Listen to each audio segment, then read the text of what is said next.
ونعوذ بالله من شرور أنفسنا ومن سيئات أعمالنا من يهده الله فلا مضل له ومن يضلل فلا هادي له وأشهد أن لا إله إلا الله وحده لا شريك له وأشهد أن محمدا عبده ورسوله يا أيها الذين آمنوا اتقوا الله حق تقاته ولا تموتن إلا وأنتم مسلمون يا أيها الناس اتقوا ربكم الذي خلقكم من نفس واحدة وخلق منها زوجها وبث منهما رجالا كثيرا ونساء واتقوا الله الذي تساءلون به والأرحام إن الله كان عليكم رقيبا يا أيها الذين آمنوا اتقوا الله وقولوا قولا سديدا يصلح لكم أعمالكم ويغفر لكم ذنوبكم ومن يطع الله ورسوله فقد فاز فوزا عظيما أما بعد فإن أحسن الكلام كلام الله وخير الهدى هدى النبي صلى الله عليه وآله وسلم وشر الأمور محدثاتها وكل محدثة بدعة وكل بدعة ضلالة وكل ضلالة في النار. Ikhwana akhwati rahimani wa rahimakumullah. Sebagaimana kita memahami masalah ittiba yang dijelaskan oleh Ibnul Qayyim adalah masalah a'dham. Beliau telah menjelaskan masalah ini di dalam kaidah ayat yang baru saja belum terakhir kita pahami, yaitu firman Allah Azza wa Jalla di dalam surat Al-Ahzab pada surat Az-Zukhruf yang menjelaskan ayat sebelumnya, yaitu surat Al-Furqan ayat 27 sampai 29.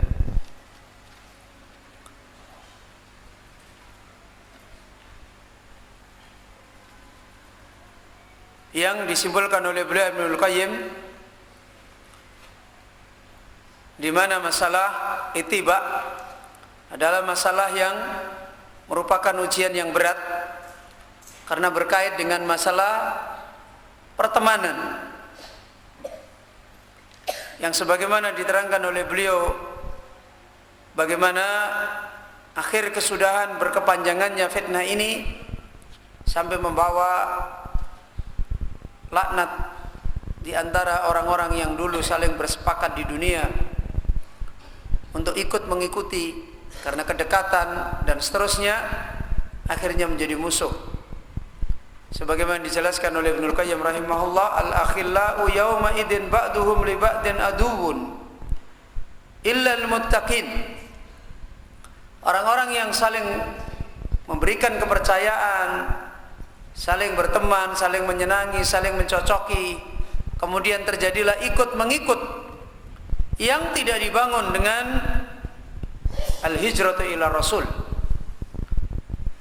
ya, entah itu suami istri, entah itu anak orang tua, teman dengan teman, guru sama murid, dan seterusnya, yang mereka kemudian terjadi saling ikut mengikut dan tidak dibangun dengan ittiba'ur rasul, al-hijratu ila rasul, maka kesudahannya adalah membawa laknat, membawa permusuhan sampai nanti di hadapan Allah. Dan permusuhan itu dalam keadaan dua-duanya mendapatkan celaka musibah. Sudah dua-duanya diadab oleh Allah Azza wa Jalla, ditambah lagi kerasnya adab itu dengan sebagiannya melaknat sebagian yang lain. Jadi sudah dua-duanya di penjara, kemudian di dalam siksaan ini kedua-duanya saling menambahkan siksaan. Ya. Kalau seseorang di dalam penjara, di penjara sudah tersiksa, kemudian yang di dalam penjara ini saling rukun, ini masih itu saja sudah mengalami penderitaan. Tapi bagaimana di dalam penjara, di penjara, sengsara, tidak bisa apa-apa, mendapatkan hukuman dari yang memenjara, penghuninya saling juga menghukum. Ya. Adab berlipat-lipat. Ya, siksaan yang berlipat-lipat, dan ini urusan masalah ittiba, masalah ikut mengikut, yang tidak dibangun dengan ketaatan, dengan kebenaran ilmu yang dibawa oleh Nabi.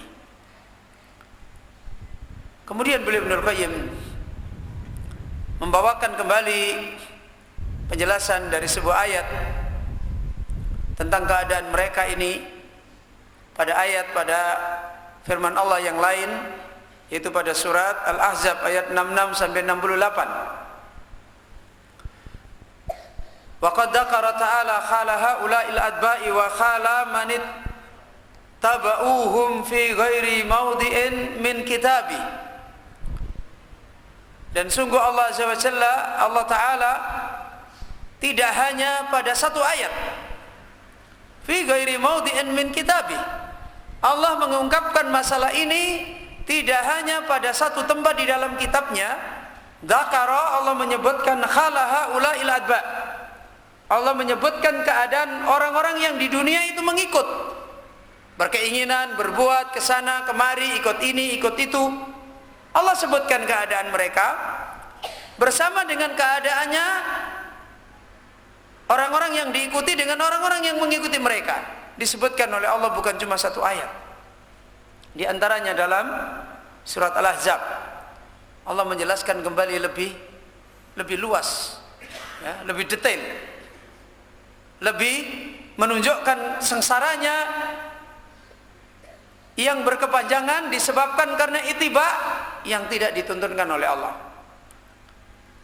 Itu yang di belakang, Umam, jangan bersandar di dinding, duduk yang baik, menghadap di dalam ilmu.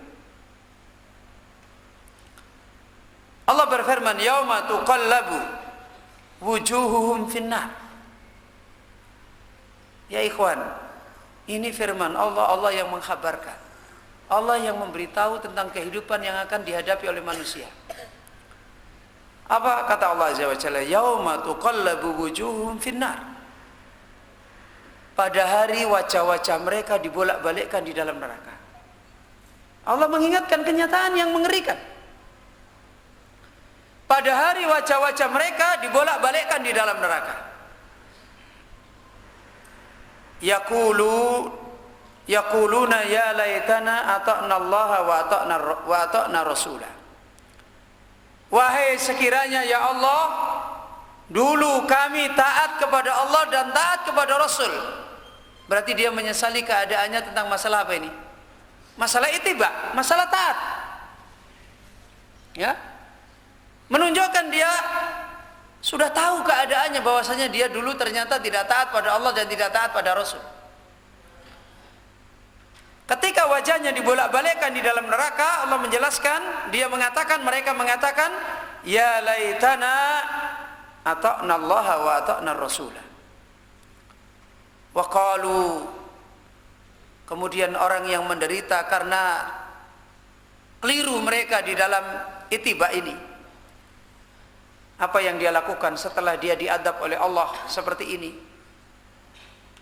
Maka wa qalu rabbana inna ata'na sadatana wa kubara'ana. Wahai Allah, wahai Rabb kami, sesungguhnya kami seperti ini, ata'na sadatana, karena kami dulu mengikuti apa? Tuan-tuan kita, tokoh-tokoh kita. Kita mengikuti orang-orang yang kita muliakan, kita tinggikan, kita hormati, dan seterusnya. Dan sebagaimana keumumannya seperti ini. Keumumannya gudel itu ngikuti kerbau, ya kan? Di mana kerbau, maka di situ gudel ikut. Keumumannya istri itu ngikuti apa yang dimaukan suami, dan akhirnya kadangkala tanpa ada tuntunan. Keumumannya seorang anak ngikuti orang tua, kadangkala tanpa tuntunan. Itu keumumannya. Orang itu biasanya yang rendah ngikuti yang mulia. Tapi tidak juga seperti ini. Tidak sedikit sekarang terjadi kebalikan, seperti kata peribahasa apa? Kebon usuk gudel. Tahu enggak? Kerbo mengikuti anaknya. Jadi bukan anaknya ngikuti kerbonya, tapi kerbo ngikuti anaknya. Suami ngikuti istrinya. Ya kan? Orang tua ngikuti anaknya. Banyak sekarang. Wes ben yang penting anak saya pokoknya mau di rumah, mau nonton ini, mau enggak apa-apalah daripada dia kemana-mana. Wes ben, wes daripada istri saya seperti ini, biar dia begini, enggak apa-apa. Jadi sekarang dengan bahasa-bahasa seperti itu sudah mulai tidak ada aturan kembali. Ya, sudah tidak ada aturan kembali. Lihat para nabi-nabi kita. Lihat Ibrahim berbicara kepada bapaknya. Lihat Nabi Nuh berbicara pada anaknya. Walaupun punya ikatan kedekatan, mereka tidak menjadikan ikut-ikutan itu tanpa ada tuntunan. Tidak ada tanpa ada tuntunan. Lihat bagaimana muamalah orang-orang mulia. Para nabi dengan anaknya, dengan istrinya, para ulama dengan ini, dengan tetangganya, dengan ini, bagaimana yang dilakukan? Bukan karena semata-mata atifiyah. Ya, atifiyah, kecenderungan emosional, senasib, sepenanggungan. Kebanyakan orang sekarang kan gitu. Ya. Karena senasib, sepenanggungan, secocok, setabiat, sewatak, membabi buta. Ya. Ini yang membedakan orang beragama dengan orang yang tidak beragama. Ini yang membedakan orang mengikuti manhaj salaf dengan yang tidak mengikuti manhaj salaf. Ya, bukan bajunya, bukan benderanya, bukan songkoknya dikasih tok di sini, bukan. Bukan itu yang membedakan. Masalah itibaknya itu bagaimana? Bagaimana jalan hidup dia, itibak dia, dan seterusnya. Lihat para ulama kita. Lihat mereka bagaimana menerapkan ini. Para imam-imam kita, coba lihat bagaimana. Bagaimana Imam Syafi'i mendidik muridnya, diantaranya Imam Ahmad. Apakah Imam Syafi'i mengajari Imam Ahmad untuk mengikuti Imam Syafi'i? Hah? Tidak. Bagaimana mereka para ulama mendidik murid-murid mereka untuk ittiba'ul kitab wa sunnah, ittiba'ullah, ittiba'ur rasul.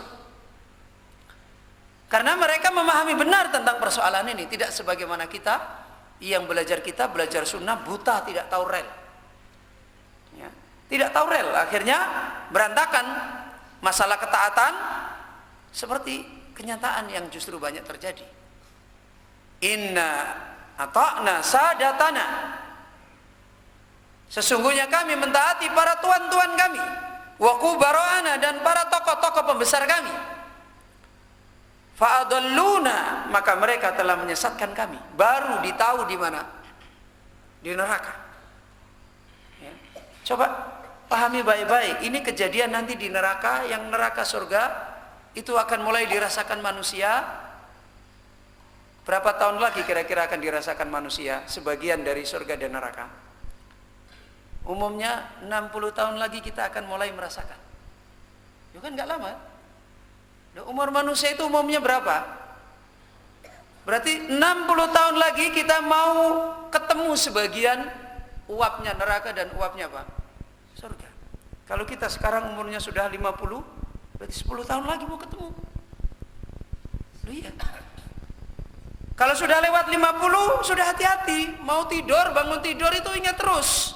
Ini sebentar lagi kita mau ketemu.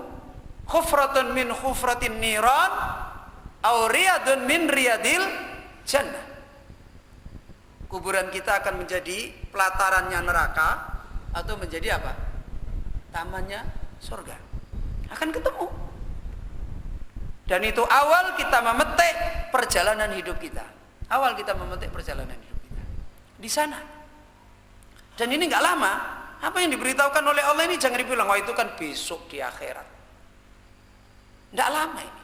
Kalau kita sudah 50, 10 tahun lagi kemungkinannya. Ya. Ini apa yang Allah ingatkan kepada kita. Apa kata dia? Fa'adalluna sabila. Mereka telah menyesatkan kami dari jalan. Persoalannya adalah masalah ikut. Nah, bukan masalah berdalil saya ini mau menyembah Allah dan sebagainya, dan tidak. Dan kemudian apa yang dilakukan orang yang sudah menderita seperti ini? Rabbana atihim dhi'faini minal adab. Wahai Allah, datangkan kepada mereka, timpakan kepada mereka. Ini yang minta siapa? Al-adba atau al-madbu? Al-adba. Ya. Yang meminta adalah al-adba di dalam neraka, para pengikut. Wahai Allah, timpakan kepada mereka. Mereka siapa? Al-madbu, yang diikuti. Maka hati-hati ya ikhwan. Kalau kita ini diikuti itu hati-hati. Dosanya yang ikut itu akan melaknat kita. Jangan sembrono, malah kadang orang sekarang senang diikuti. Ya, malah senang diikuti. Wahai Allah, atihim dhi'faini. Datangkan pada mereka dhi'fain. Apa artinya dhi'fain? Berlipat 2 kali. Datangkan pada mereka dhi'faini, berlipat 2 kali minal adab, dari adab. Jadi yang diikuti, yang dulu senyum-senyum karena pengikutnya banyak, yang ikuti ini di dalam neraka memintakan adab berlipat 2 kali. Ya. Memintakan adab berlipat 2 kali. Bukan cuma itu, wal anhum laknan kabiro. Laknatlah mereka itu yang kami ikuti dulu. Coba lihat bagaimana putusnya hubungan. Ya, bagaimana putusnya hubungan menjadi saling bermusuhan yang luar biasa ketika di hadapan adab Allah Azza wa Jalla. Laknatlah mereka laknan kabiro, dengan laknat yang besar. Ayat ini kalau kita memang benar-benar memahami, hati kita hidup ngeri. Ya. Kalau orang paham betul di zaman fitnah seperti ini, mungkin mendengar ayat ini tidak bisa tidur. Tidak bisa tidur nyaman. Ya, tidak bisa tidur nyaman kalau orang punya hati, punya iman, punya ketakutan dengan nasib imannya, tidak bisa tidur nyaman. Ya, akan terusik terus tidurnya.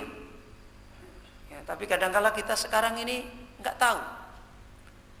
Di majelis diterangkan seperti ini saja juga tidak terusik. Apalagi kalau sudah keluar dari majelis, sama sekali tidak terusik lagi malahan mungkin. Ya kan? Di majelis saja hati kita nggak terusik, malah mikir yang lain, malah tanda tanya, tanda pentung. Apa iya toh? Ya? Apalagi nanti kalau sudah keluar dari majelis, apa masih ingat sampai membayangkan nggak bisa tidur? Apakah kita bisa mikir seperti itu? Tanda-tanda iman kita itu di mana? Dulu para sahabat-sahabat itu kalau sudah urusan seperti ini, urusannya keluar air mata. Ya, keluar air mata. Kesalahan mereka di dalam ittiba itu keluar air mata. Kita ini ya masih banyak senyum-senyum. Gimana perjalanan iman kita, syahadat kita, wa asyhadu anna Muhammadan abduhu wa rasuluh. Ini urusan syahadat. Ya. Maka diterangkan oleh Ibnul Qayyim dalam ayat ini, tamannal qaumu ta'atallahi wa ta'ata rasulihi hina la yanfa'uhum dzalik. Pada saat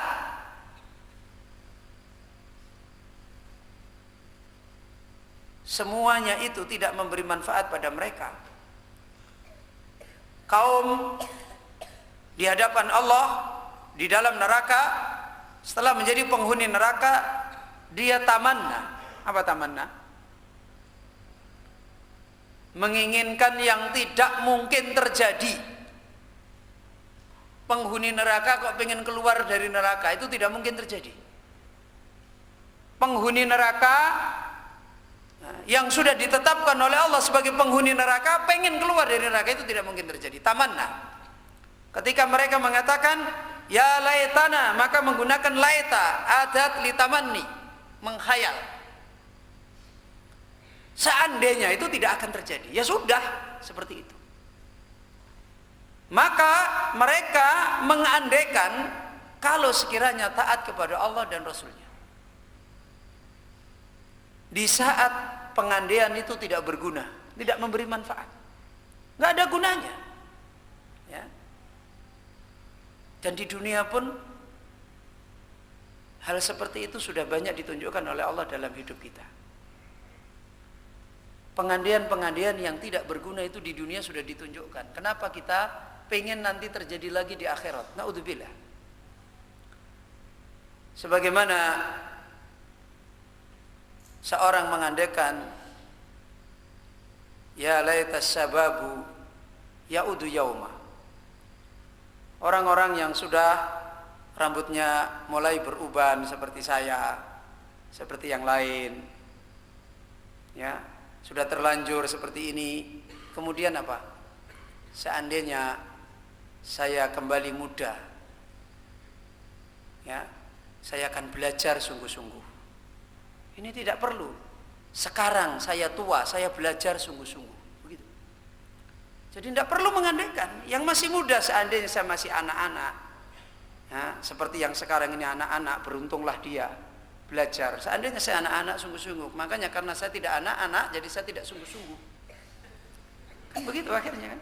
Seandainya saya kembali ya, seperti anak-anak, saya akan sungguh-sungguh. Ya karena saya sekarang sudah tidak seperti anak-anak, maka saya ya tidak bisa sungguh-sungguh. Wah, ini kebodohan. Kebodohan. Jadi mengkhayal, mengandaikan seperti itu tidak ada gunanya. Hidup itu bukan untuk mengandaikan, hidup itu untuk bagaimana? Ikhris ala ma yanfa'u. Sebelum terjadi itu menjadi orang yang tamak. Ya, tamak atas yang memberi manfaat kepada kita.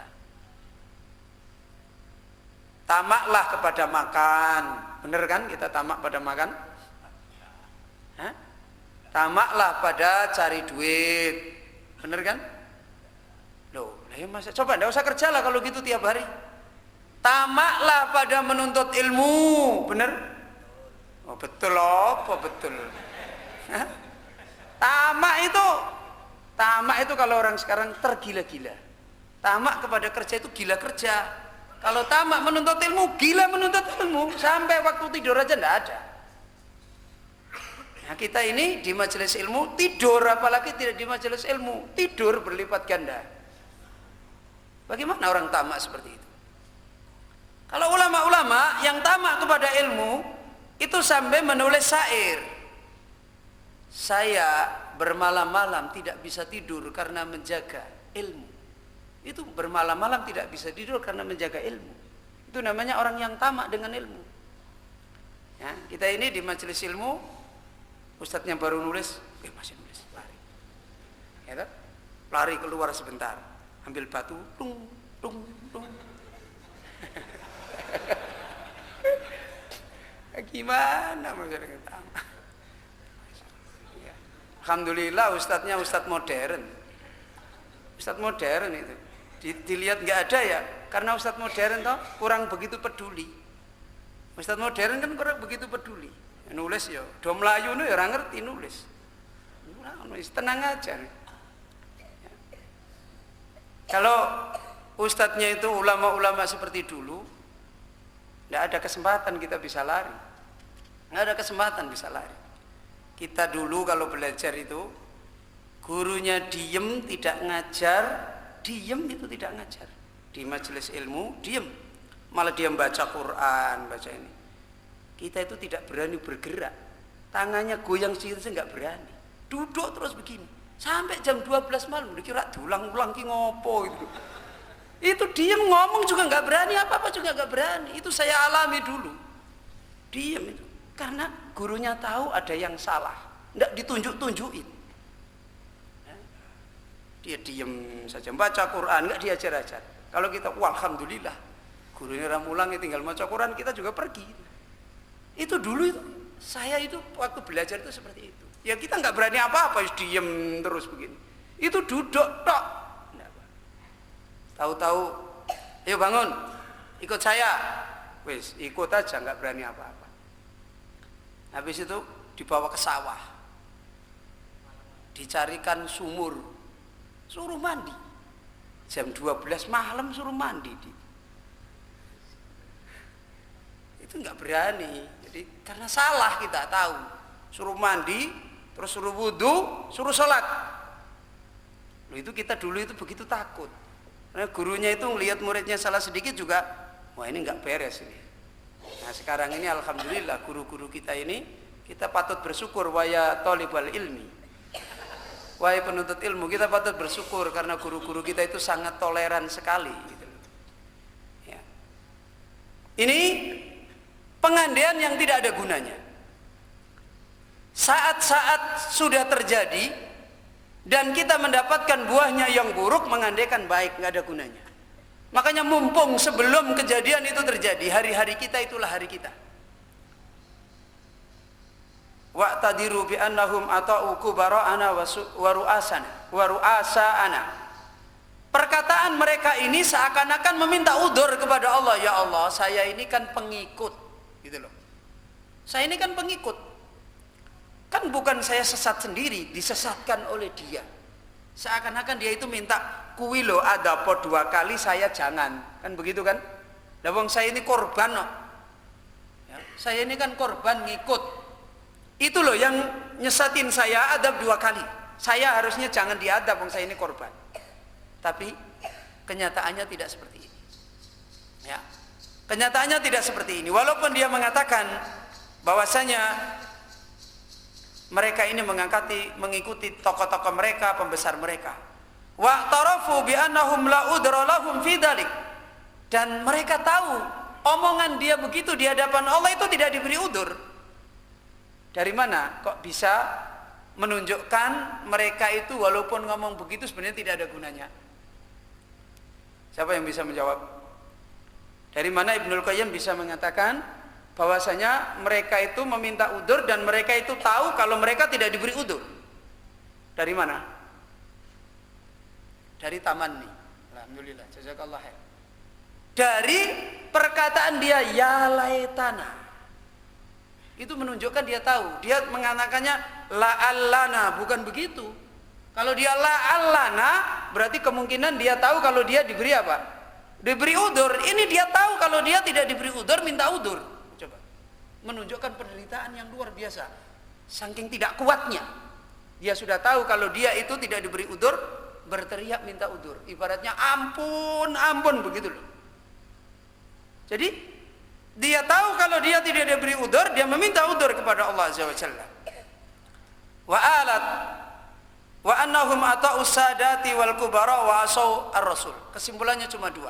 Karena dia ikut tokoh, ikut para pembesar dan meninggalkan ikut nabi, maksiat. Ya kan? Meninggalkan ikut nabi, maksiat. Wa alat tilka ta'ah wal muwalata ila qaulihim. Perhatikan ketaatan, ikut mengikut yang dulu saling kepercayaan di dunia berubah, membawa dia kepada dia harus mengatakan kalimat penderitaan. Ya. Orang menderita masih bisa menahan diri tidak mengeluh. Dengan orang menderita sudah tidak bisa menahan diri sampai keluar kata-kata menunjukkan keluh, kesah, kekesalan, itu lebih menderita yang mana? Hah? Lebih menderita orang yang sengsara dan dia mengucapkan kesengsaraannya di dalam lisannya, daripada orang yang sengsara, sakit, dia masih bisa menahan lisannya untuk mengutarakan apa? Sakitnya. Kalau tidak percaya, buktikan ada 2 orang sakit, ya, di rumah sakit, merasakan sakit. Yang satu dengan pemahamannya masih bisa menahan diri untuk tidak ngomong, tapi yang satu menderita itu sambil teriak-teriak. Waduh, sakit ini anak saya kurang ajar dan sebagainya, saya dibiarin di sini. Itu lebih menderita. Itu menunjukkan penderitaan yang luar biasa. Jadi ini menunjukkan penderitaan yang luar biasa. Dia sendiri menderita dan dia sampai penderitaannya terucap pada mulutnya dalam keadaan sudah tidak kuat. Kan begitu? Sudah tidak kuat mengalami siksaan sebagaimana yang ada. Dan menjadilah akhirnya dia harus mengucapkan kalimat ini, dan ini akan diucapkan oleh orang-orang yang terjatuh seperti ini. Apa? Rabbana atihim di'faini minal adab wal anhum la'nan kabira. Wahai Allah, timbakan kepada mereka 2 kali lipat dari adab, dan laknatlah mereka pada laknat yang besar, dengan laknat yang besar. Wa fi ba'di hada ibratun lil aqil wa mau'idatun syafiyatun wa billahi taufiq. Dan di dalam sebagian ayat ini bagi orang-orang yang berakal ibrah. Bagi orang yang punya akal, katanya akalnya cerdas, tidak ada ibrah yang paling menancap dalam akalnya kecuali masalah ini. Dan merupakan nasihat yang menyembuhkan, bukan nasihat yang kata orang Jawa nasihat bungen tua. Tahu bungen tua? Bungen tua itu mlebu tengen masuk kiwa. Ya. Mlebu tengen masuk kiwa. Ya. Ngentut piye to? Apa? Oh, metu kiwa. Mlebu tengen metu kiwa. Itu bungen tua, nasihat yang tidak bisa menyembuhkan penyakit kita. Bagi orang-orang yang berakal, maka ini menjadi ibrah. Tidak ada pengajaran yang paling besar dalam hidup dia yang tertancap di akalnya, di hatinya kecuali ini. Dan tidak ada perkara yang bisa memberikan nasihat bagi dia kecuali apa yang diceritakan, dikisahkan oleh Allah ini. Coba, ini Allah mengkisahkan keadaan manusia yang menjadi ketentuan nanti di akhirat, dan ini dikisahkan oleh Allah di dunia menjadi peringatan bagi kita. Wa qala ta'ala, dan Allah berfirman kembali. Ibnul Qayyim membawakan ayat lebih lanjut. Ayat ini bahkan lebih panjang. Allah berfirman di dalam surat Al-A'raf ayat 37 sampai 39. Faman adlamu mimman iftara 'ala Allahi kadiban aw kadzdzaba bi ayati ulaika yanaluhum nasibuhum minal kitab hatta idza ja'atuhum rusuluna yatawaffawnahum qalu aina ma kuntum tad'una min dunillah qalu dallu anna wa syahidu ala anfusihim annahum kanu kafirin. Qala dukhulu fi umamin qad khalat min qablikum minal jinni wal insi fin nar kullama dakhalat ummatun la'anat ukhtaha hatta idza daraku fiha jami'an qalat ukhrahum li ulahum rabbana haula'i adalluna fa'atihim adaban di'fan minan nar qala likullin di'fun walakin la ta'lamun wa qalat ulahum li ukhrahum fama kana lakum alaina min fadlin fadukul adaba bima kuntum taksibun. Lebih panjang lagi Allah menjelaskan kejadian ini. Allah memulai dengan bertanya, istifham, ingkar.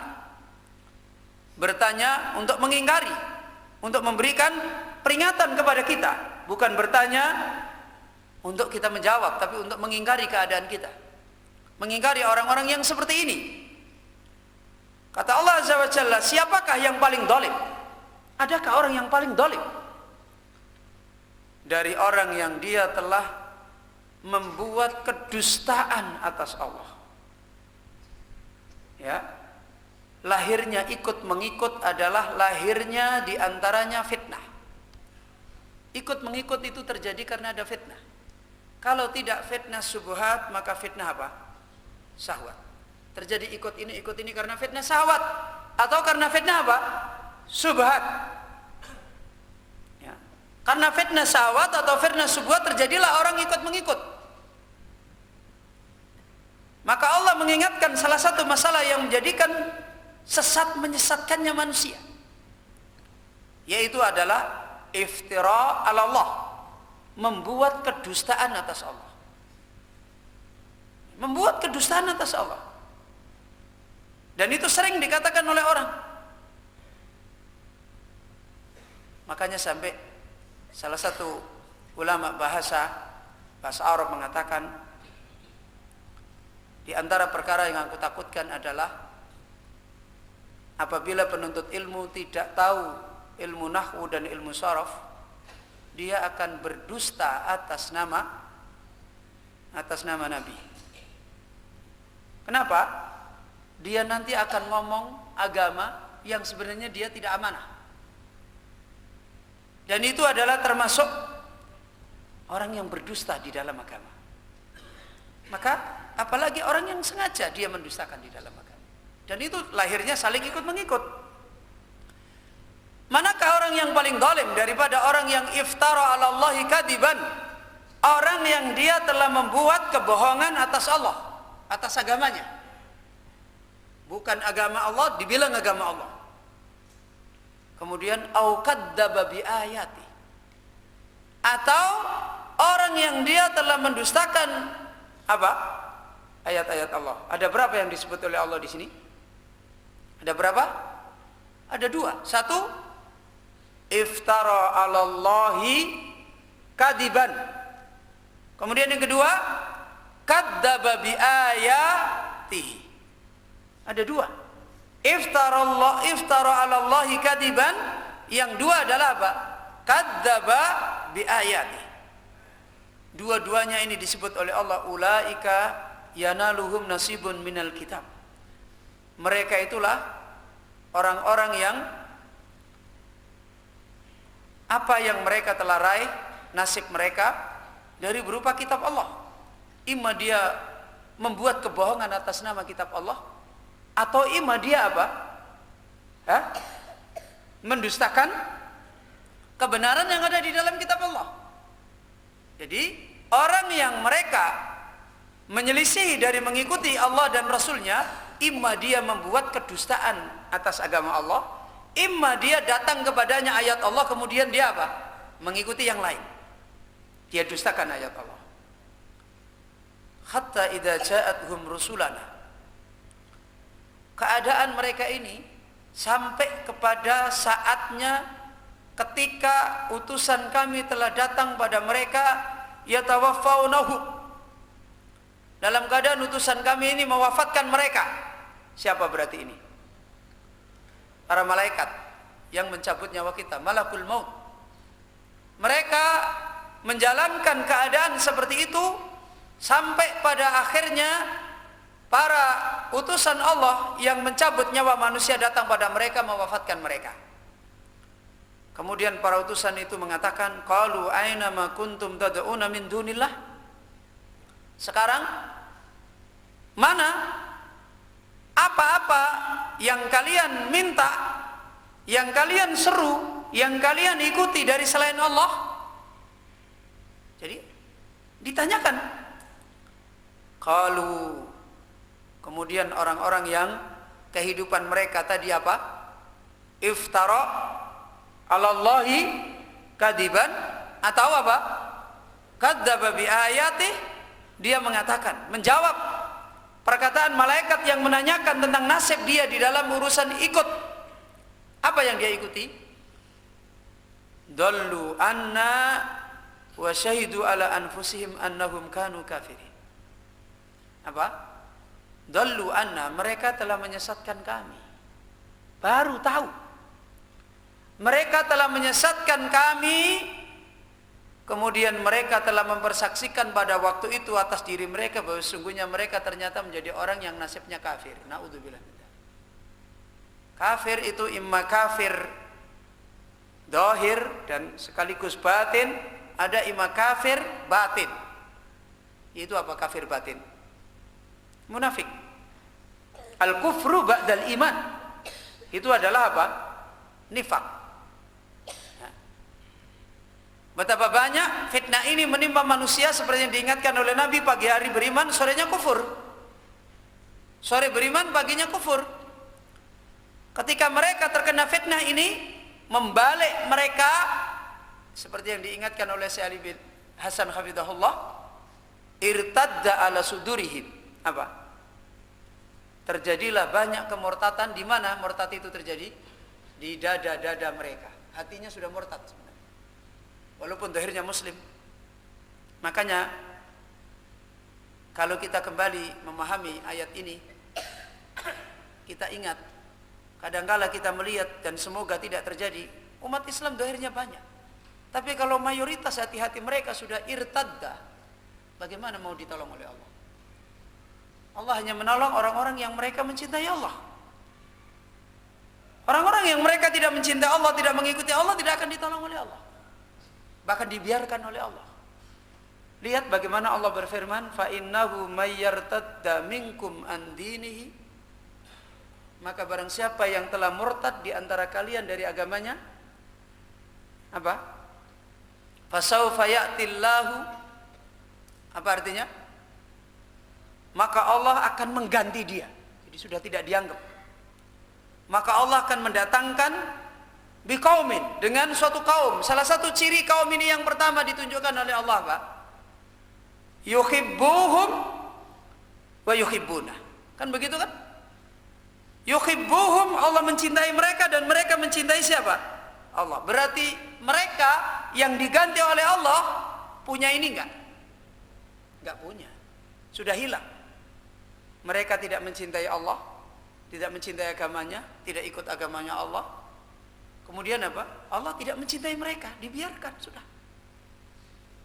Ya. Kalau ini direnungi jauh-jauh, seperti Ibnul Qayyim mengatakan, seperti kemarin kita sudah dijelaskan Ibnul Qayyim, ittiba akan menjadi apa? Al-khisnu wal kahfu. Apa? Benteng dan gua. Kalau umat Islam ini haqqat tibai, mengikuti betul ittiba, sama saja dia itu berada di dalam apa? Benteng, atau dia berada di mana? Di dalam gua. Bisa musuh datang menghancurkan, bisa musuh datang menghinakan, bisa kita dijadikan orang-orang yang terlantar terhina, bisa? Secara zahir tidak akan bisa. Maka ketika kita kembali menjadi orang-orang yang didatangi musuh-musuh, dihancurkan, ditelantarkan, dihinakan, berarti ada permasalahan benteng ini dan gua ini. Berarti ada permasalahan masalah ittiba. Masalah ini, maka pembenahan, pembetulan adalah kembali bagaimana membenarkan jalan ini. Ya, ini nasihat kita para ulama kita, nasihatnya seperti ini. Apabila ini dibiarkan, maka terus akan, jangan kita merasa aman. Jangan kita merasa aman. Ikhwan wa akhwat fiddin rahimani wa rahimah. Jangan ketika diberikan kenikmatan, disenang-senangkan oleh Allah merasa aman. Hati-hati. Justru bencana-bencana yang Allah timpakan pada hamba-hambanya, di saat-saat hambanya merasa apa? Merasa aman, merasa tenang. Apakah beberapa tahun yang silam saudara kita kaum muslimin di Mesir akan merasa akan terjadi fitnah yang seperti itu? Akan merasa? Enggak. Apakah beberapa tahun yang silam saudara kita yang akan ada di Suriah akan tertimpa fitnah-fitnah yang sampai menghinakan seperti itu? Enggak. Dan ayat Al-Quran sudah jelas, ketika Allah mau menimpakan suatu fitnah, disenang-senangkan dulu. Kan begitu kan? Kemudian tiba-tiba lalai, kemudian tiba-tiba. Makanya jangan kemudian, wah kita ini sudah mengikuti salah, sudah nyaman, apalagi masjid kita sudah bagus, sudah tentram kita, oh ini semua lingkungan kita sudah salah. Jangan merasa aman. Lihat bukan melihat masjid, lihat bukan melihat rumah, lihat bukan lihat congklangnya. Bukan ini congklang nggak menyelesaikan masalah, cuma congklang tok. Jangan lihat kerobongnya tok, ya. Nggak menyelesaikan masalah, ya. Nggak menyelesaikan masalah. Urusan agama yang a'dham itu adalah ini perjalanan kita yang sesungguhnya ini gimana? Ikhwana fiddin wa akhwat fiddin rahimani wa rahimakumullah. Ini yang harus kita kembali pahami, nasihat yang ditunjukkan oleh Allah di dalam ayat ini. Qala dukhulu fi umamin qad khalat min qablikum. Allah berfirman kepada mereka orang-orang yang telah diwafatkan dalam keadaan perjalanan agamanya seperti itu, masuklah kalian pada umat bangsa-bangsa yang telah mendahului kalian, sebelum kalian, yang sudah masuk duluan sebelum kalian masuk sekarang, ya. minal jinni wal insi, baik dari jin maupun manusia. Sekarang kalian masuk sebagaimana yang sebelum kalian sudah masuk. Masuk kemana? Finnar, di dalam neraka. Kemudian apa yang terjadi? Kullama dakhalat ummatun, tatkala suatu umat yang mereka telah iftara 'ala Allahi kadiban, kadzdzaba bi ayati, masuk, apa yang dilakukan saat itu? Adab yang mereka lakukan, sengsara yang mereka rasakan pertama. Kullama dakhalat ummatun la'anat ukhtaha. Yang dia lakukan pertama sekali, wajahnya, keadaannya langsung ngeri. Kemudian dia pertama kali bukan apa-apa, dia langsung tersiksa dan langsung apa? Melaknat siapa? Melaknat temannya. Bukan apa-apa, dia langsung, nih kamu, langsung melaknat temannya, sama-sama sengsara. Pertama kali dia masuk ke situ, kullama dakhalat ummatun la'anat ukhtaha hatta idza daraku fiha jami'an. Sehingga ketika mereka sudah ketemu semua, kumpul di neraka, qalat ukhrahum liulahum, maka yang lain berkata kepada tuannya, kepada tokohnya, Rabbana haula'i adalluna, wahai Allah, mereka itulah yang menyesatkan kami, fa'atihim adaban di'fan minan nar, timbahkan kepada mereka adab yang berlipat-lipat dari neraka. Kemudian Allah menerangkan, qala likullin di'fun, bukan cuma yang menyesatkan, yang disesatkan juga apa? Terkena adab berlipat, sama, karena yang terjadi nanti saling laknat melaknat. Sama saja Allah mengatakan likullin di'fun, bagi setiap masing-masing semua merasakan di'fun. Apa? Dilipat gandakan. Masing-masing dilipat gandakan. Walakin la ta'lamun, akan tetapi mereka tidak tahu. Wa qalat ulahum li ukhrahum, kemudian para tokohnya, tuannya mengatakan kepada yang lain. Tadi siapa? Ya, yang lain mengatakan kepada siapa? Kepada tokohnya. Kan begitu? Yang lain mengatakan kepada tokohnya apa? Atihim adaban di'fan apa? Minan nar. Kemudian tuannya setelah dimintakan adab bagi siapa? Bagi ini. Tuannya setelah dimintakan adab, dia ganti meminta kepada Allah. Qalat ulahum li ukhrahum, maka tuannya pun meminta, berkata kepada yang lain, fama kana lakum alaina min fadlin, maka kalian juga tidak memberikan kebaikan, keutamaan bagi kami.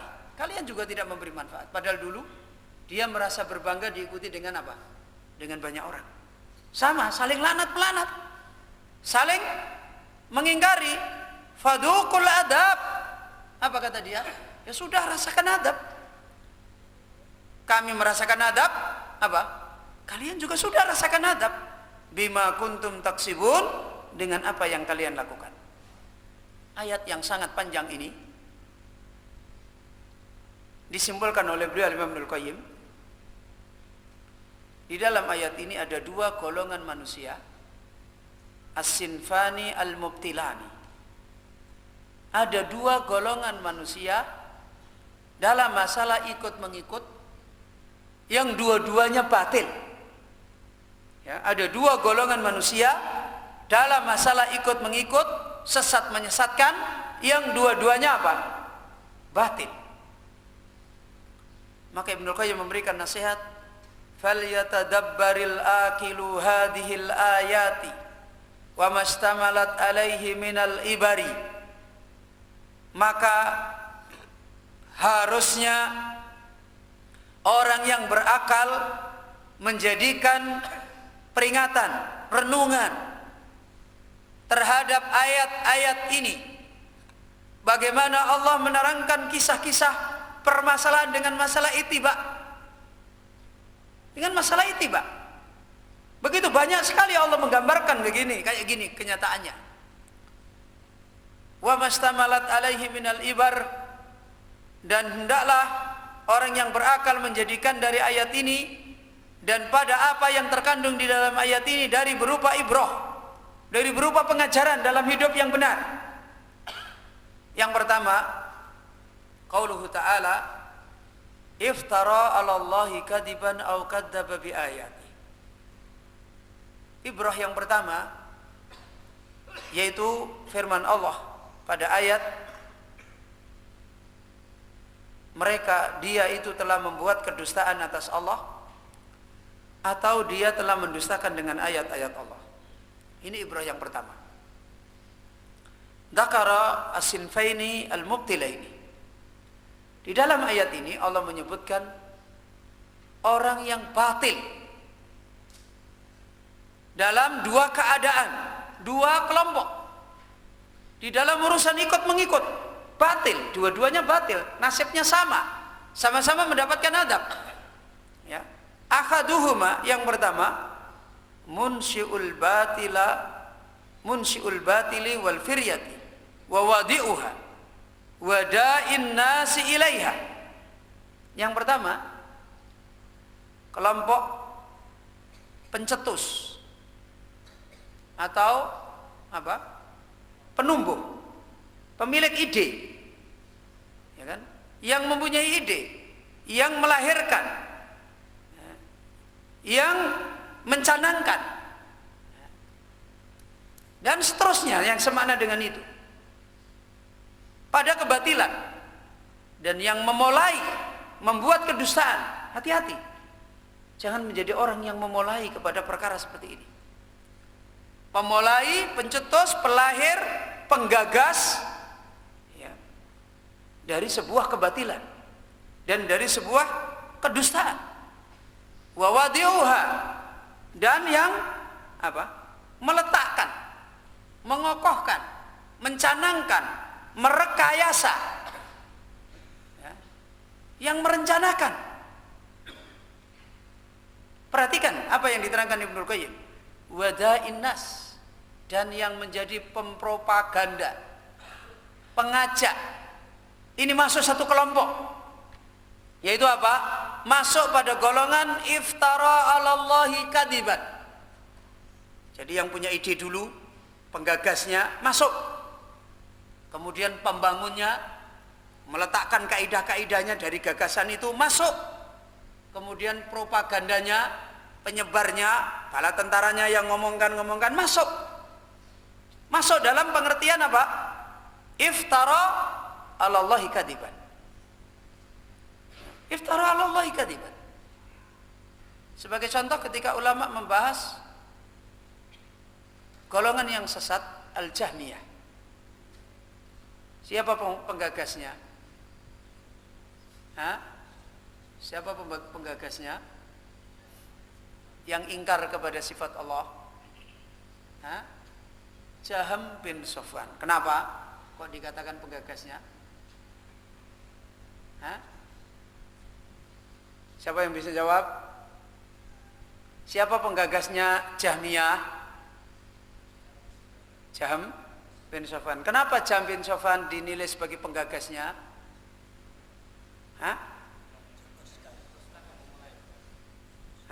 Dari mana kamu tahu? Sudah pernah belajar? La taqulu illa bil haq. Ya. Jadi ngomong pakai ilmu. Ini bukan untuk usul pendapat ini bukan tempat usul pendapat. Kalau kalian nggak tahu ilmu, diam. Kalau yang pernah belajar, silakan. Apa? Kenapa? Siapa penggagasnya Jahmiyah? Siapa? Masa nggak ada yang tahu? Udah selesai tanbihat ini gimana? Jahmiyah itu penggagasnya bukan Jahm bin Safwan, tapi penggagasnya adalah gurunya, Ja'ad bin Dirham. Kenapa namanya tidak dikatakan Ja'diyah, kok Jahmiyah? Kenapa firqah ini dinisbatkan kepada Jahmiyah, bukan kepada Ja'diyah? Padahal penggagasnya adalah siapa? Ja'ad bin Dirham. Yang Ja'ad bin Dirham ini dipenggal mati pada hari raya kurban oleh khalifah.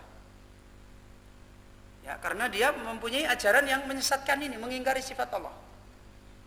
Muridnya Jahm bin Safwan lari lari sampai ke Khurasan India. Ini muridnya. Selamat dia dari pengejaran khalifah. Kenapa dinisbatkan ke Jahm bin Safwan, bukan kepada Ja'ad bin Dirham? Karena Jahm bin Safwan ini adalah yang wadi'iha dan nasiriha, yang meletakkan kaidah-kaidah Jahmiyah dari penggagasan siapa tadi? Gurunya, kemudian yang nyebarkan. Jadi ini masuk dalam kriteria iftara 'ala Allahi kadziban, sumber kedustaan atas Allah. Itu masuk. Makanya hati-hati kalau udah kaitannya dengan urusan agama. Ya, jangan bersekongkol di dalam kebatilan. Innalillahi wa inna ilaihi raji'un. Dalam. Hati-hati. Jangan bersekongkol di dalam kebatilan. Innalillah. Bencana. Ini kelompok yang pertama yang disebutkan oleh Ibnu Qayyim. Watsani, kelompok yang kedua, al-mukadzibu bil haq, yang mendustakan kebenaran. Jadi tadi orang yang melahirkan kebatilan, meletakkan kaidah-kaidahnya, kemudian apa? Menyebarkannya, mengajak manusia untuk mengikut. Yang kedua di sini apa? Mendustakan kebenaran. Apa hubungannya mendustakan kebenaran dengan mengikuti kebatilan? Apa hubungannya? Apa hubungannya mendustakan kebenaran dengan mengikuti kebatilan? Hah? Loh, gimana? Kalau orang mendustakan kebenaran, dia akan kemana? Mengikuti kebatilan, ya kan begitu. Kalau orang mendustakan kebenaran, pasti dia ikut apa? Ikut kebatilan. Jadi orang yang mendustakan kebenaran itu mesti ngikuti kebatilan. Tidak akan ada orang mendustakan kebenaran kok ngikut kebenaran, itu tidak ada. Pasti dia akan ikut kebatilan. Itu pasti. Maka di sini diterangkan di dalam ayat tersebut orang yang penggagas kebatilan dan pengikut kebatilan. Ya, pengikut kebatilan. Karena dia menolak kebenaran, akhirnya mengikuti apa? Kebatilan. Disimpulkan oleh Ibnu Qayyim, fal awwalu kufruhu bil iftira wal insya'il batil, wa tsani kufruhu bi juhudil haq. Yang pertama yaitu mana? Yang pertama, iftara 'ala Allahi kadziban. Yang pertama adalah kufurnya dengan dia membuat dan melahirkan kebatilan. Jadi karena membuat melahirkan kebatilan. Ini yang pertama. Watsani, yang kedua, kufurnya adalah bijuhudil haq. Apa? Mengingkari kebatilan. Jadi yang pertama kufurnya karena dia pencetus kebenaran, pencetus kebatilan. Yang kedua kufurnya adalah karena dia mengingkari kebenaran.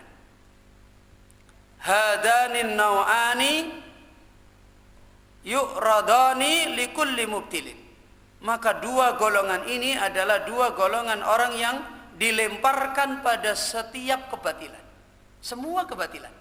Apakah dia orang yang melahirkan kebatilan ataukah orang yang meninggalkan kebenaran? Dua-duanya adalah masuk pada golongan mubtil, orang yang batil. Sama. Wa inin dhafa ila dalika da'watuhu ila batilihi wa saddun nasi anil haq. In istahaqqa tad'ifal adab litadau fi kufrihi wa syarrihi. Dan jika dan sekalipun seruan dia kepada kebatilan dan menghalanginya dia pada manusia dari kebenaran, itu dihubungkan kepada mereka. Istahaqqa tad'ifal adab, adalah kedua-duanya berhak untuk mendapatkan berlipat gandanya adab. Jadi sama.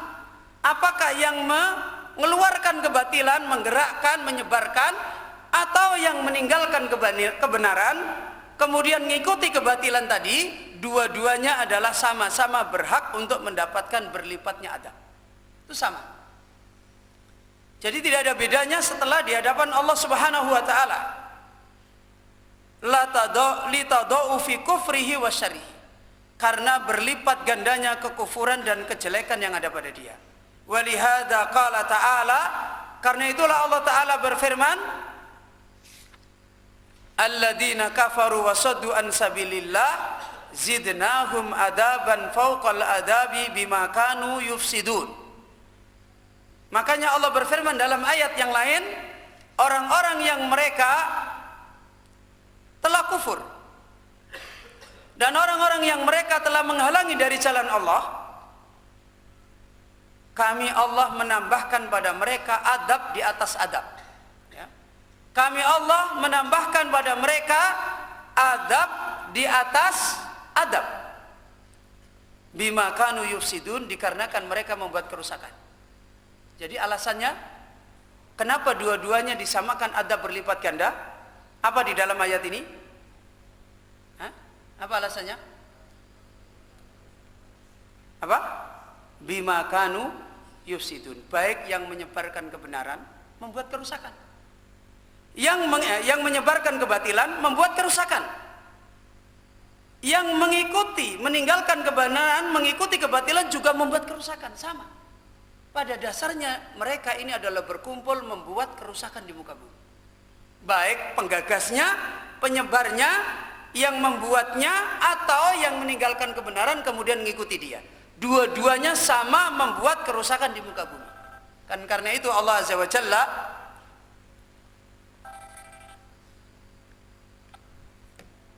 Allah mengingatkan di dalam ayat ini bahwasanya dua-duanya sama dilipat gandakan oleh Allah Azza wa Jalla di dalam adab. Falamma kafaru wa saddu ibadahu an sabilihi adabahum adabaini. Adaban bi kufrihim wa adaban bi saddihim an sabili. Allah Subhanahu wa taala menerangkan tatkala mereka telah kufur dan tatkala mereka telah menghalangi hamba-hamba Allah dari jalan Allah, maka Allah mengadab mereka dengan dua adab. Yang pertama Allah mengadab mereka dengan kekafirannya, dengan kerusakannya. Yang kedua Allah mengadab mereka dengan mereka menghalangi dari jalan Allah Subhanahu wa taala. Wa haitsu yadhkurul kufral mujarrada wa la yu'additul adab kaqaulihi walil kafirina adzabun alim. Dan di ayat yang lain Allah sebutkan hanya menyebutkan kekafiran dan Allah tidak menghitung pada adab. Seperti firman Allah taala, dan bagi orang-orang kafir mereka adalah mendapatkan adab yang keras. Ini masih umum. Tetapi pada hakikatnya kedua-duanya, baik yang melakukan kekafiran dari awal kemudian menyebarkannya atau yang mengikuti kerusakan kekafiran, adalah sama dihukumi oleh Allah, dilipat gandakan dengan adab. Ini faedah yang pertama, ibrah yang pertama. Jadi tidak ada alasan untuk kemudian kita membiarkan diri karena kita ini hanya pengikut. Maka setiap kita harus menjadi orang yang mewaspadai diri kita, apakah kita sebagai pengikut, apakah kita sebagai sumber, itu sama nilainya. Yang demikian ini tidak ada orang kemudian merasa dirinya aman, entah dia orang kecil atau dia orang besar, dia tokoh atau tidak tokoh, mestinya tidak merasa aman. Tidak kemudian memilih-milih, nah ini kan saya hanya karena ikut, saya kan hanya ini, saya kan hanya ini. Bukan seperti itu. Karena pada kesudahannya Allah menyamakan adab itu dengan sama. Ini faedah yang pertama. Kemudian faedah yang kedua, wa qauluhu ta'ala, dan firman Allah ta'ala, ulaika yanaluhum nasibuhum minal kitab. Ini ibrah yang diterangkan Ibnu Qayyim yang kedua. Setelah menjelaskan dua golongan manusia yang sama-sama terjatuh ke dalam kebatilan. Yang kedua, Allah Subhanahu wa taala berfirman, mereka itu adalah meraih nasib mereka dari kitab Allah. Itulah yang mereka raih nasib mereka dari kitab Allah. Yaitu apa tadi? Iftara 'alallahi kadiban, atau apa? Kadzdzaba bi ayati. Yakni yanaluhum ma kataba lahum fid dunya minal khayati war rizqi wa ghairi dalika. Itulah yang mereka dapat apa yang Allah telah tetapkan pada mereka di dunia dari kehidupannya, dari rizki yang Allah beri tentang nasibnya dan yang lainnya. Itu yang mereka dapat, itulah nasib mereka. Maksudnya mereka itu dengan menjadi orang-orang yang terjatuh ke dalam kebatilan, apakah dia sebagai pencetus atau sebagai orang yang meninggalkan kebenaran kemudian mengikuti apa? Kebatilan, dia tidak dapat apa-apa kecuali kehidupan itu saja. Dia tidak dapat apa? Nasib dia di dunia cuma seperti itu. Cuma sebagai orang yang setiap saat bersekongkol untuk menyebarkan kebatilan, atau sebagai orang yang menjadi korban mengikuti apa? Kebatilan. Apa yang dia dapat? Buahnya dari itu tidak membuahkan kebaikan. Kalau toh dia bersekongkol menjadi penyebar fitnah, penyebar kebatilan, dia tidak dapat apa-apa dari kebahagiaan, nggak dapat. Kalau toh kemudian dia ikut, dia juga tidak dapat apa-apa, tetap sengsara. Belum lagi di akhirat. Belum lagi di akhirat. Orang-orang yang sudah rusak agamanya seperti ini, dia tidak dapat apa-apa kehidupannya kecuali sibuk dengan itu. Kecuali dia menderita dengan itu. Kecuali dia mendapatkan kesengsaraan, sebagaimana Allah mengatakan apa? Faman a'rada an dzikri fa inna lahu ma'isatan dongka. Siapa yang berpaling dari peringatanku, hidupnya sempit. Itu yang akan dia dapat. Ibnu Katsir menerangkan, walaupun dia dilingkungi dengan kenikmatan-kenikmatan yang banyak. Mungkin punya kendaraan, mungkin punya mobil, mungkin punya uang, mungkin punya rumah, mungkin punya ini. Walaupun itu ada pada sekitarnya. Tapi kalau hidupnya sudah tidak mendapatkan nasib dari kitab Allah kecuali batil, dia tidak akan bisa mendapatkan ketentraman hidup. Dia tidak akan bisa mendapatkan kebahagiaan hati, tidak akan bisa. Makanya Allah mengatakan ulaika sayanaluhum ulaika yanaluhum nasibuhum minal kitab. Karena itu sudah kita jelaskan kemarin, manusia itu hanya bisa bahagia dengan imannya kepada Allah dan dengan apa? Kitabnya Allah. Hanya bisa dua itu. Kalau hatinya tidak punya nasib dari Allah Azza wa Jalla, tidak punya nasib dari ilmunya Allah Azza wa Jalla, tidak akan bisa bahagia. Tidak akan bisa. Ya, tidak akan bisa, tidak akan mempunyai ketentraman, ketenangan dalam hidup, tidak akan bisa. Itu maka disimpulkan ulaika yanaluhum nasibun minal kitab. Ini hikmah yang pertama, dunia tidak dapat apa-apa. Kemudian ditambah lagi ibrah ini berkaitan dengan nasib yang didapat. Hatta idza ja'atuhum rusulana yatawaffawnahum qalu aina ma kuntum tad'una min dunillah. Sampai tiba saatnya para utusan kami, para malaikat datang pada mereka mematikan mereka. Maka mereka kemudian akhirnya para malaikat itu bertanya kepada mereka, aina ma kuntum tad'una min dunillah? Mana yang kalian ikuti? Mana yang kalian seru dari selain Allah Azza wa Jalla? Disimpulkan oleh Ibnul Qayyim maknanya, aina man kuntum tuwalluna fihi wa tu'aduna fihi? Mana orang yang kalian saling membela padanya dan saling bermusuhan padanya? Mana yang selama ini kalian menjadi ukuran marah sama orang, senang sama orang karena dia? Sekarang mana? Memberi manfaat enggak pada kamu? Ditanyakan. Wa tarjunahu wa takhafunahu, dan mana yang sekarang ini setelah kamu mati yang kalian selalu harapkan dan yang kalian selalu takutkan sehingga kalian berbuat ini berbuat itu karenanya dari selain Allah? Mana? Apakah bisa menjadi ukuran bagi kalian? Qalu, maka mereka hanya bisa menjawab dollu anna. Mereka itu menyesatkan kami. Tidak ada jawaban apa-apa kecuali dia hanya bisa mengatakan dollu anna. Mereka itu telah menyesatkan kami. Zalu wa faraku. Apa? Mereka ini telah zalu.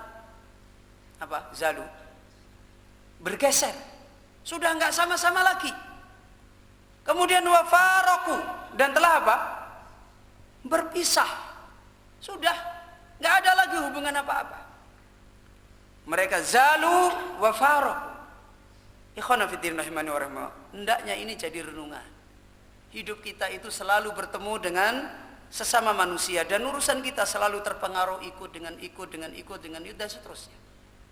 Hendaklah ini menjadi ukuran. Muamalah kita, hari-hari kita itu diukur dengan ukuran ini. Suatu ketika kita akan berpisah. Kita akan datang kepada Allah sendiri. Apa yang dulu kita bangun, suami istri yang setia, anak sama orang tua sama anak, sudah selesai semua. Selesai. Kalau ukurannya tidak berdasarkan sebagaimana tuntunan Allah, selesai, jadi musuh. Semua jadi musuh. Semua saling melaknat. Semua saling menimpakan adab. Ini kalau hubungannya sudah bukan karena Allah. Kalau dasarnya mereka ikut mengikut bukan karena Allah. Wa batalat tilka dakwah, kata Ibnul Qayyim, maka seruan-seruan yang dulu di dunia dibangun batal semua, batal. Sudah selesai, batal semua. Kemudian Ibnul Qayyim menjelaskan lebih lanjut, wa syahidu ala anfusihim annahum kanu kafirin. Qala dukhulu fi umamin qad khalat min qablikum minal jinni wal insi finnar.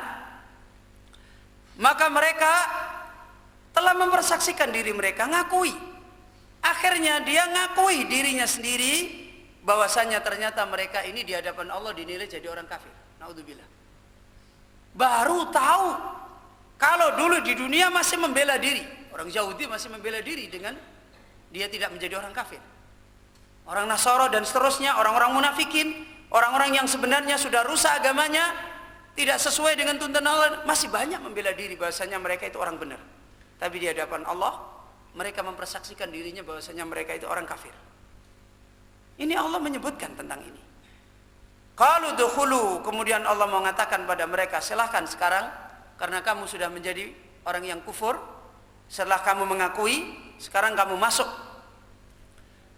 pada orang-orang yang sebangsa dengan kalian yang telah masuk sebelum kalian dari golongan jin dan manusia ke dalam neraka. Yang disimbolkan oleh Ibnul Qayyim, udkhulu fi jumlati hadhil umam. Maknanya, silahkan kalian masuk dengan sama-sama temanmu sebangsa. Yaitu apa? Sama-sama orang kafir.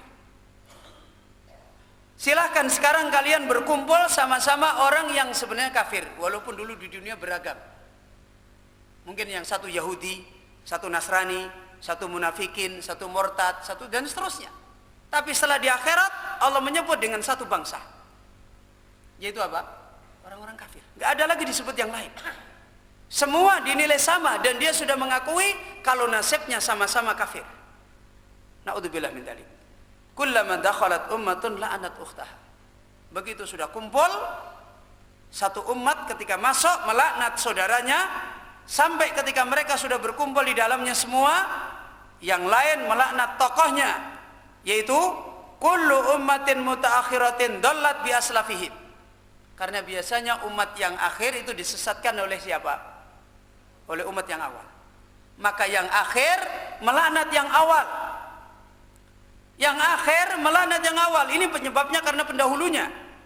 Rabbana haulai adalluna, maka wahai Allah, mereka itulah yang menyesatkan kami, fa'atihim adaban, datangkan pada mereka adab di'fan minan nar, berlipat dari neraka. Dhaif alaihimul adab, maka lipat gandakan adab, bima adalluna wasadduna an ta'ati rusulina, disebabkan karena mereka telah menyesatkan kami, menghalangi kami dari mentaati Rasul. Qala Allah Ta'ala, Allah Ta'ala berfirman, likullin di'fun, setiap masing-masing semua dilipat gandakan. Jadi bukan cuma yang akhir minta kepada Allah supaya yang awal dilipat gandakan, yang akhir pun dilipat gandakan. Minal adba'i wal madbu'ina, baik yang mengikuti maupun yang diikuti, bikhasabi dhalalihi wa kufrihi, sesuai dengan kesesatannya dan kekufurannya, semua dilipat gandakan oleh Allah. Lakin la ta'lamun, akan tetapi kalian tidak tahu. La ta'lamu kullu ta'ifatin bima fi ukhtiha minal adabil mudha'af. Maksudnya apa? Sebenarnya masing-masing dilipat gandakan, cuma mereka yang satu dilipat gandakan, yang sini dilipat gandakan, yang sini tidak melihat dilipat gandakan yang sini. Sama-sama ahli apa? Ahli neraka. Sekarang pertanyaannya, kenapa sama-sama ahli neraka, sama-sama dilipat gandakan, kok yang sini tidak melihat yang sini? Kenapa? Hah?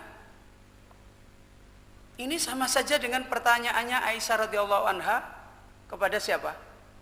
Kepada Rasulullah ketika ada hadis bahwasanya nanti manusia di hari kiamat dibangkitkan dalam keadaan apa? Telanjang, tidak bersunat, kemudian apa? Tidak beralas kaki. Kemudian apa Aisyah mengatakan? Ya Rasulullah, kalau begitu kita bisa saling melihat. Kan begitu? Apa jawaban Rasulullah? Tidak begitu wahai Aisyah. Tidak akan mungkin manusia pada waktu itu untuk apa? Melihat orang lain, tidak akan mungkin. Mereka mendapati keadaannya sendiri sengsara kok mau melihat orang lain. Tidak mungkin. Ya, tidak mungkin. Di dunia pun kita seperti itu. Coba lihat ketika kita sedang mengalami kesengsaraan, kadang ada orang di samping kita, kita tidak tahu. Tidak akan mungkin kita bisa melihat orang lain seperti itu. Tidak akan mungkin. Di neraka sudah keadaannya seperti itu.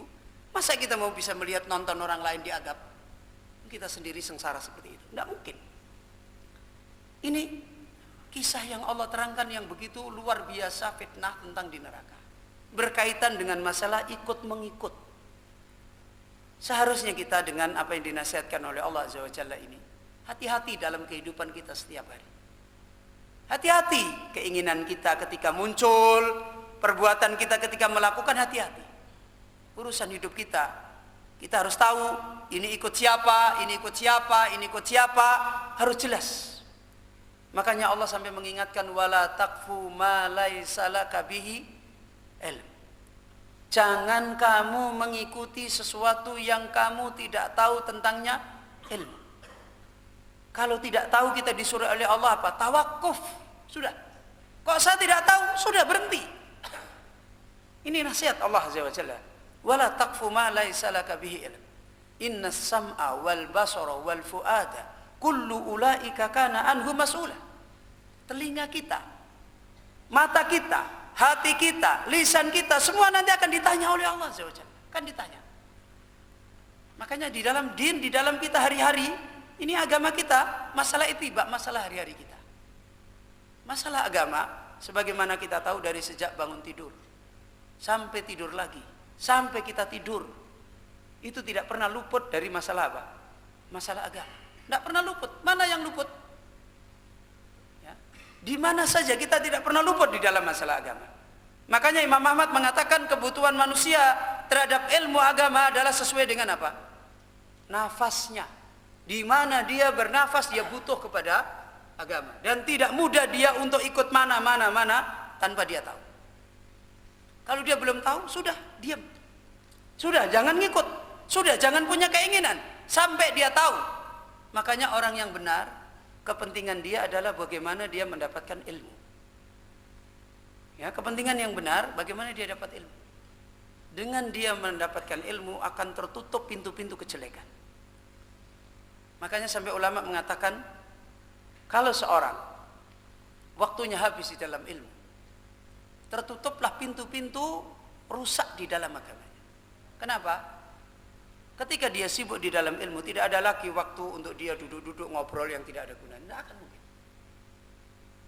Pintu-pintu fitnah itu dari sana. Kata Ibnul Qayyim, fudulu ta'am. Apa? Berlebih-lebihan di dalam makan. Fudulul mukhallatah. Berlebih-lebihan di dalam apa? Berbaur. Ya, kumpul. Loh, ini pintu-pintu setan semua loh ini. Berlebihan di dalam makan, berlebihan di dalam kumpul. Ya. Fudulun nadhar, berlebihan di dalam memandang. Ini semua adalah pintu-pintu setan. Kalau orang sibuk di dalam ilmu, tidak akan dia mengambil hal-hal seperti itu berlebihan. Makanya dia akan selamat. Makanya jangan dikira, makanya pantas kalau ulama mengatakan duduknya kamu di majelis ilmu tanpa paham, tanpa paham. Ya, duduk kamu di majelis ilmu tanpa paham. Hada khair. Apa? Ini kebaikan.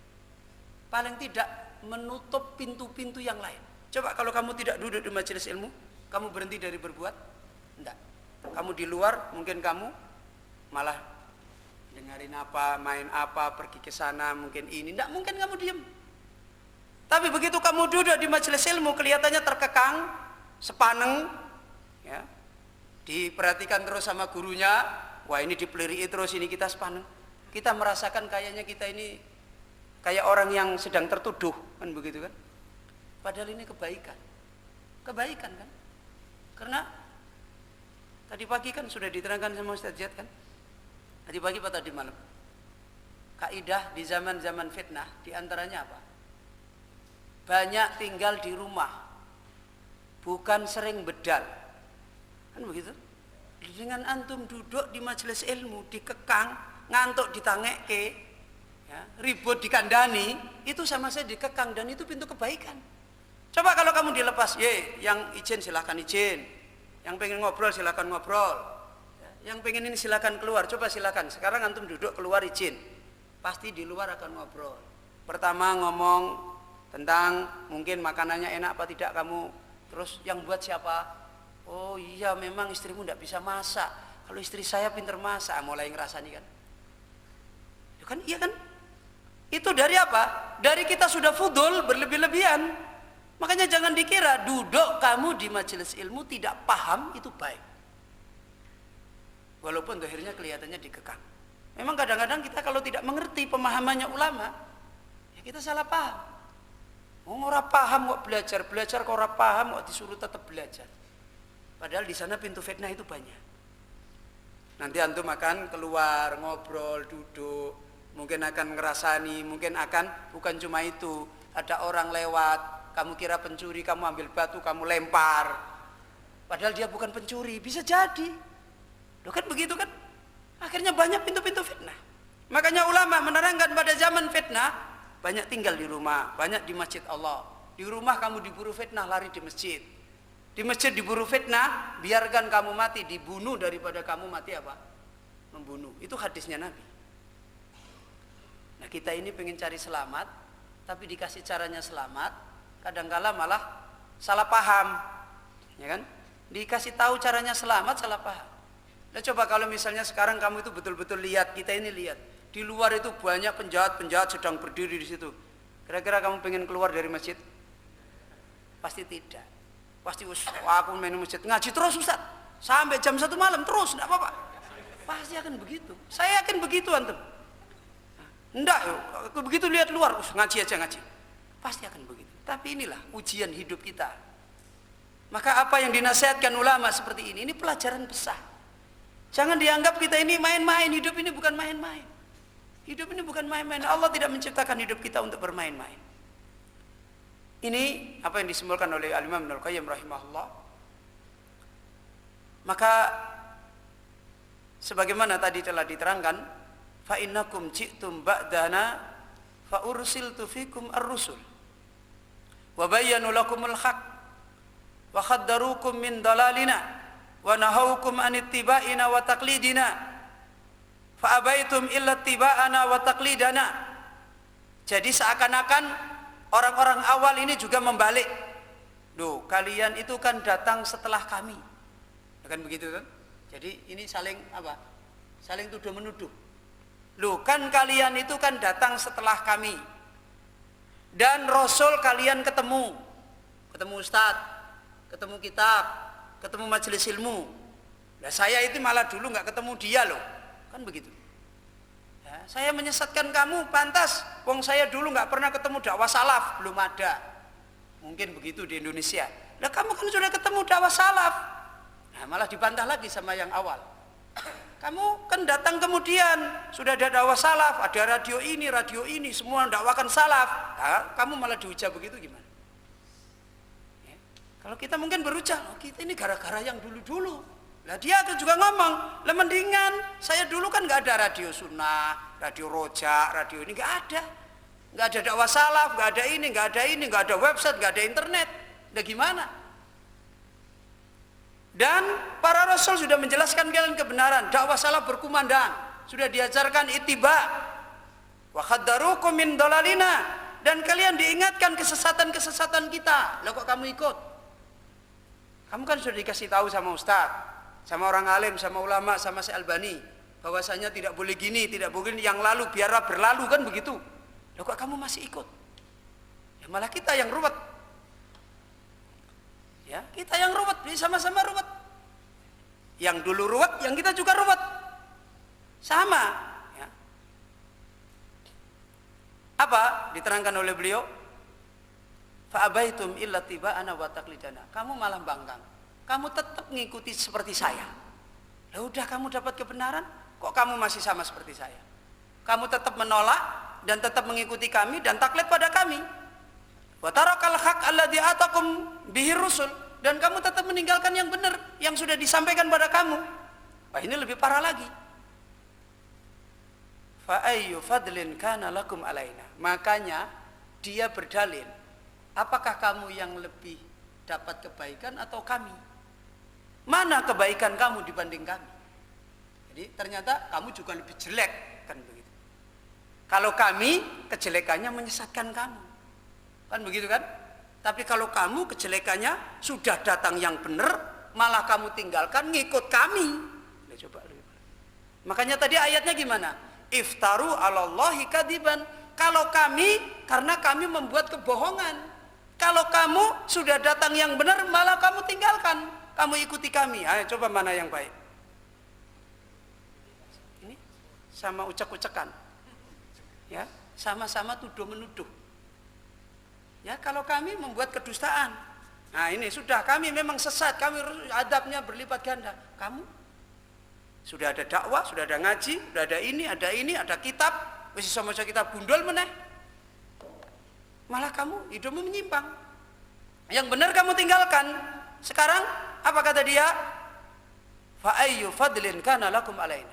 Yang lebih baik itu kami apa kamu? Dalam keadaan dua-duanya ini sama-sama tidak baik, sama-sama tidak ada keutamaan, masih bisa bertanya seperti ini. Wa qad dalaltum kama dalalna. Kalian sesat, ya sama, kami juga sesat. Ya, sama. Wa qad dalaltum kama dalalna. Kalian sesat, kami juga sesat. Wa taraktumul haq.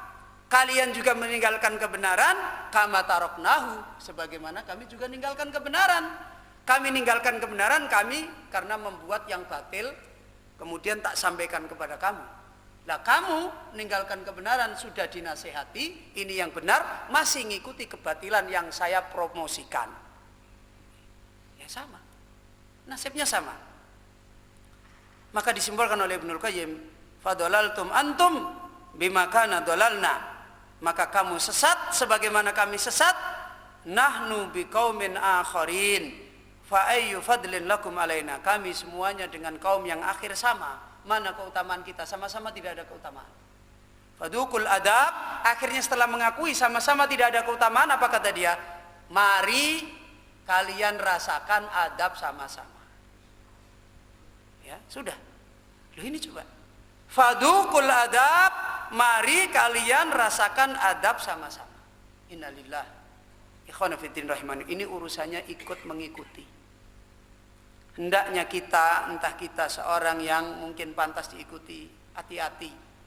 Hendaklah kita orang yang ikut, hati-hati. Tidak ada alasan, hidup ini kita sama. Karena nasib kita hanya kembali kepada dua hal. Imma ke surga wa imma ke neraka. Na'udzubillah min dzalik, waliyadzubillah.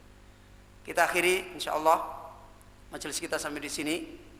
Dan insyaallah besok kita akan lanjutkan penjelasan yang disampaikan oleh beliau Ibnul Qayyim rahimahullah. Mudah-mudahan Allah Subhanahu wa taala memperbaiki keadaan kita, memperbaiki hati kita, memperbaiki agama kita semua, dan kita senantiasa kembali di majelis yang mubarakah ini. Allah Subhanahu wa taala memperbaiki keadaan kita, memberi taufik kepada kita untuk kembali kepada agama Allah Azza wa Jalla yang hak. Kita akhiri subhanakallahumma bihamdika asyhadu an la ilaha illa anta Astaghfiruka wa atubu